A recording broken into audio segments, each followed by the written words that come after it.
My channel.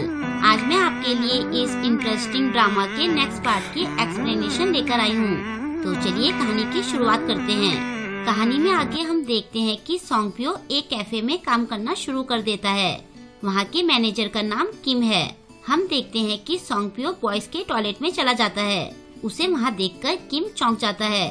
सोंगप्यो थोड़ी देर तक तो किम को देखता रहता है। तभी अचानक से वो कहता है कि अरे अब तो मैं लड़की बन गया हूँ, और फिर वो गर्ल्स टॉयलेट में चला जाता है।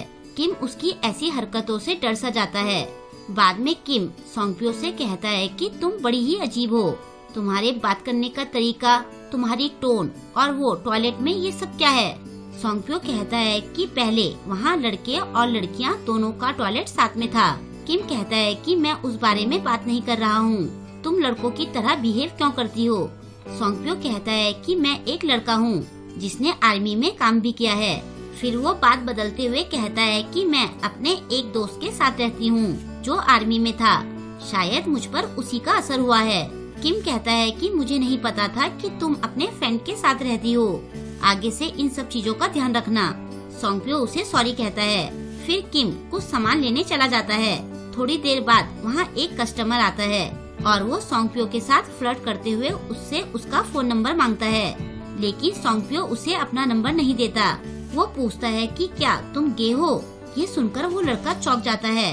सोंगप्यो कहता है कि तुम आर्मी से डिस्चार्ज हुए एक लड़के से उसका नंबर क्यों मांग रहे हो। वो लड़का कहता है कि क्या तुम मुझे पागल समझती हो। भला लड़कियाँ कब से फौज में जाने लगी। सोंगप्यो उसे कहता है कि मैं तुम्हें अपना नंबर नहीं दे सकती। यंगजे ने मुझे अपना नंबर किसी को भी देने से मना किया है। वो लड़का पूछता है कि ये यंगजे कौन है। सोंगप्यो कहता है कि वो मेरा दोस्त है जिसके साथ मैं रहती हूँ। ये सुनकर वो लड़का कहता है कि तुम खुद एक लड़के के साथ रह रही हो और मेरे सामने सती सावित्री बनने का ढोंग कर रही हो। तभी किम वहाँ आ जाता है और उस लड़के से सोंगप्यो की तरफ से माफी मांगता है। वो उस लड़के को कॉफी भी फ्री में दे देता है। उसके जाने के बाद सोंगप्यो कहता है कि सारी गलती उसकी थी, लेकिन किम उसकी बात का यकीन नहीं करता। सोंगप्यो सोचता है कि पहले तो मुझे इतना गुस्सा नहीं आता था, लेकिन आजकल मैं अपने गुस्से पर कंट्रोल नहीं रख पाता हूँ। क्या मेरी पर्सनैलिटी भी चेंज हो रही है। किम उसे कहता है कि अगर तुम ऐसे ही बिहेव करोगी तो मैं तुम्हें नौकरी से निकाल दूंगा। ये सुनकर सोंगप्यो चुप हो जाता है। बाद में जब सोंगप्यो घर जा रहा होता है तो वो लड़का उसे रास्ते में रोक देता है। वो सोंगप्यो से माफी मांगने के लिए कहता है। सोंगप्यो कहता है कि सारी गलती तुम्हारी थी तो मैं माफी क्यों मांगूं। वो लड़का कहता है कि क्या तुम्हारा फोन नंबर सोने का बना है जो तुम मुझे अपना नंबर देने से मना कर रही हो। सोंगप्यो कहता है कि तुम अपनी फालतू की बकवास बंद करो, वैसे ही मेरा मूड खराब है। ये सुनकर वो लड़का उसे खींचकर अपने साथ ले जाने लगता है। सोंगप्यो खुद को छुड़ाते हुए कहता है कि मेरे साथ फिर से ऐसा क्यों हो रहा है। लेकिन तभी किम वहाँ आकर उस लड़के को पंच मारकर सोंगप्यो को छुड़ाता है। वो लड़का किम को पुलिस में जाने की धमकी देता है। किम उसे उसका वीडियो दिखाता है जिसमें वो सोंगप्यो को जबरदस्ती खींचकर अपने साथ ले जा रहा था। किम कहता है कि मेरे पास कैफे की फुटेज भी है, तुम कहो तो हम पुलिस में चल सकते हैं। ये सब देखकर वो लड़का डर जाता है। वो उन दोनों से माफी मांगकर वहाँ से भाग जाता है। किम सोंगप्यो से पहले के लिए माफी मांगता है। सोंगप्यो कहता है कि क्या तुम उसके कुछ करने का वेट कर रहे थे ताकि तुम वीडियो बना सको। किम हमें जवाब देता है। सोंगप्यो कहता है कि मुझे लड़की बने ज्यादा टाइम नहीं हुआ है तो इस बारे में मुझे ज्यादा नहीं पता है। किम पूछता है कि तुम क्या कह रही हो। सोंगप्यो कहता है कि मेरे कहने का ये मतलब है कि मैं बचपन से ही लड़कों की तरह रहती आई हूँ, तो मुझे इन सब के बारे में कुछ आइडिया नहीं है। किम उससे संडे को मूवी चलने के लिए पूछता है कि तभी यंगजे वहाँ आ जाता है। किम के पूछने पर सोंगप्यो उसे बताता है कि मैं इसके साथ रहती हूँ। किम पूछता है कि क्या ये तुम्हारा बॉयफ्रेंड है। सोंगप्यो कहता है कि ये मेरा रूममेट है और कुछ नहीं। किम यंगजे को अपना इंट्रोडक्शन देता है। किम उससे पूछता है कि क्या तुम सोंगप्यो को लाइक करते हो। ये सुनकर यंगजे चौंक जाता है। सोंगप्यो कहता है कि हम दोनों बचपन से साथ में पढ़े हैं और हम बेस्ट फ्रेंड जैसे हैं। हमने कॉलेज भी साथ में किया है। किम यंगजे से कहता है कि क्या तुम दोनों साथ में रहते हो। यंगजे हाँ कहता है। किम कहता है कि अब मुझे समझ में आ रहा है कि सोंगप्यो लड़कों जैसा बिहेव क्यों करती है। फिर वो यंगजे से कहता है कि मैं सोंगप्यो को लाइक करता हूँ। ये सुनकर यंगजे और सोंगप्यो दोनों चौंक जाते हैं। नेक्स्ट सीन में हम देखते हैं कि सोंगप्यो और यंगजे बेसबॉल खेल रहे होते हैं। यंगजे कहता है कि क्या तुम भूल गए हो कि हमें तुम्हारी सर्जरी करवाकर तुम्हें दोबारा लड़का बनाना है। सोंगप्यो कहता है कि यहाँ हमारे पास खाने के पैसे नहीं हैं और तुम्हें सर्जरी की पड़ी है। तुम रियलिटी को मान क्यों नहीं रहे हो। यंगजे कहता है कि तुम ही हो जो रियलिटी को भूल गए हो। इसके बाद सोंगप्यो बॉल फेंकता है और यंगजे जोर से शॉट मारता है और बॉल जाकर सीधा सोंगप्यो के सिर में लगती है और वो बेहोश हो जाता है। यंगजे उसकी तरफ भागकर जाता है। फिर सोंगप्यो को घर में होश आता है। यंगजे पूछता है कि क्या तुम ठीक हो। उसे देखकर सोंगप्यो डरकर पूछता है कि तुम कौन हो। यंगजे कहता है कि ये तुम क्या कह रहे हो। तभी सोंगप्यो अपने को चादर में छुपा लेता है और कहता है कि मैंने ऐसे अजीब कपड़े क्यों पहने हैं। यंगजे कहता है कि तुम हमेशा से ही ऐसे कपड़े पहनते हो। सोंगप्यो उससे दूसरे कपड़े मांगता है। यंगजे कहता है कि अंदर मैंने तुम्हारे लिए दूसरे कपड़े लाकर रखे हैं। सोंगप्यो अंदर भाग जाता है। यंगजे सोचता है कि पता नहीं इसे क्या हो गया है। थोड़ी देर बाद सोंगप्यो लड़की की स्कूल ड्रेस पहनकर बाहर आता है। वो कहता है कि मुझे यही कपड़े फिट आए। फिर वो थोड़ा ऑकवर्ड होकर यंगजे से पूछता है कि मेरा अंडरवियर कहाँ है। यंगजे कहता है कि वो वहीं तुम्हारे कमरे में होंगे। सोंगप्यो कहता है कि वो तो सारे लड़कों के हैं और उनका साइज भी बहुत बड़ा है। यंगजे उसे शक की नजरों से देखते हुए पूछता है कि तुम्हें क्या हुआ है। बाद में यंगजे उसे सब समझाता है। असल में बॉल लगने की वजह से सोंगप्यो सब भूल चुका होता है। अब वो खुद को लड़की समझने लगा है। वो यंगजे से कहता है कि तुम मुझसे झूठ क्यों बोल रहे हो। यंगजे चिढ़ते हुए कहता है कि मैं सब सच कह रहा हूँ। सोंगप्यो कहता है कि ऐसा कहाँ होता है कि रात को सोते टाइम कोई लड़का हो और सुबह उठने के बाद वो लड़की बन जाए। वैसे ये कहानी तो बहुत अच्छी है, लेकिन ये कोई टीवी सीरियल नहीं है। यंगजे कहता है कि मुझे भी इस पर बहुत मुश्किल से यकीन आया था। सोंगप्यो पूछता है कि क्या हम दोनों एक साथ रहते हैं, क्या हम दोनों के बीच अच्छा रिश्ता है। यंगजे हाँ कहता है। सोंगप्यो कहता है कि फिर हम तो कपल हुए।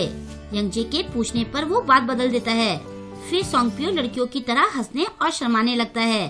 यंगजे पानी पीते हुए सोचता है कि मुझे नहीं पता था कि इसकी स्माइल इतनी अच्छी भी हो सकती है।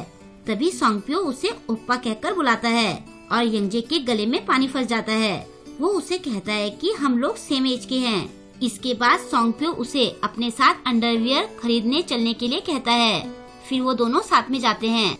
सोंगप्यो उसका हाथ पकड़कर चलने लगता है। यंगजे सोचता है कि याददाश्त जाने के बाद तो ये बिल्कुल अलग इंसान बन गया है।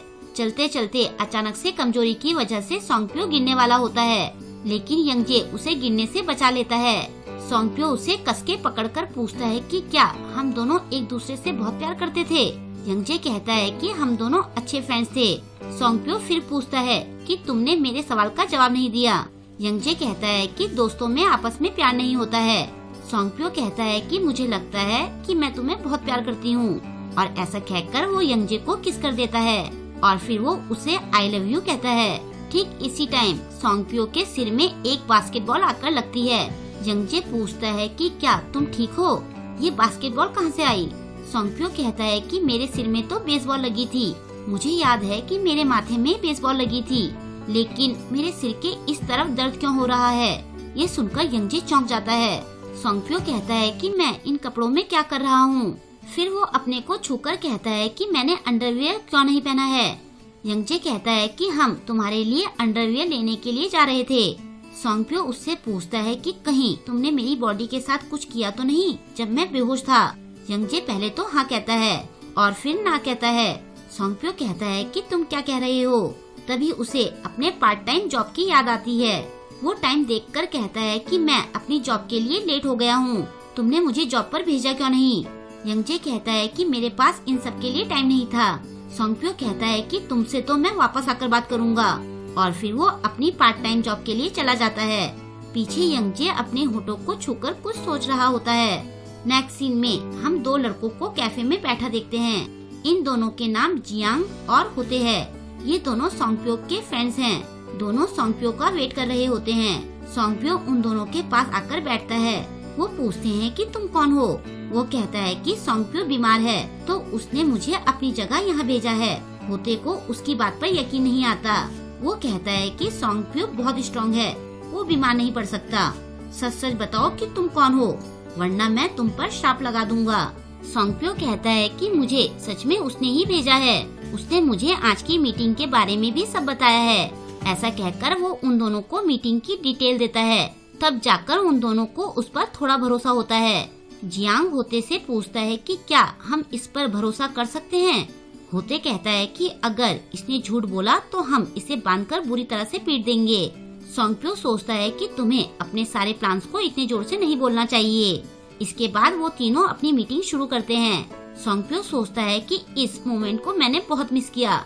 फिर थोड़ी देर बात करने के बाद जियांग उससे कहता है कि वैसे तो तुम सोंगप्यो की तरफ से बात करने आई हो, लेकिन तुम तो बिल्कुल उसकी तरह बातें कर रही हो। वो कहता है कि सोंगप्यो ने मुझे उसकी तरह बात करने के लिए कहा था। होते कहता है कि मुझे लगता है कि सोंगप्यो की आत्मा तुम्हारे शरीर में है। सोंगप्यो सोचता है कि क्या इन्हें पता चल गया, मुझे इनसे बचकर रहना पड़ेगा। फिर वो कहता है कि ऐसा कहाँ होता है, ये कौन सा कोई टीवी सीरियल है। फिर वो तीनों साथ में जा रहे होते हैं। सोंगप्यो उन दोनों से मिलकर बहुत खुश होता है।